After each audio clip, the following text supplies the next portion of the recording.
Hello friends, welcome my channel Sukumar lifestyle. আজকে রান্না নিয়ে এলাম পাঠা মাছ দিয়ে ফুলকপি সেদ্ধ, আলু সেদ্ধ দিয়ে তরকারি। তাই প্রথমে আলু তেলের উপর পাঁচফোড়ন দিয়ে দিলাম, তারপর আলু ভেজে নিলাম, সেদ্ধ করা আলু একটু বাজারে ফুলকপি সেদ্ধ করে উঠিয়ে নিলাম। তারপর আলুর উপর দিয়ে দিলাম হলদি গুঁড়া, লঙ্কা গুঁড়া, জিরা গুঁড়া দিয়ে একটু ভেজে নিলাম।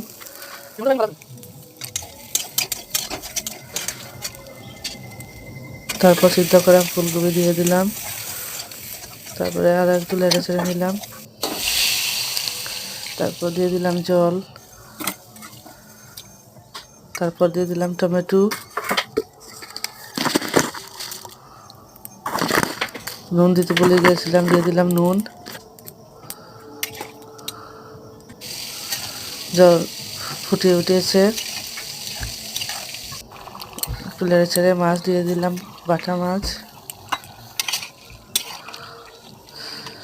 দিয়ে একটু লাগিয়ে নিলাম।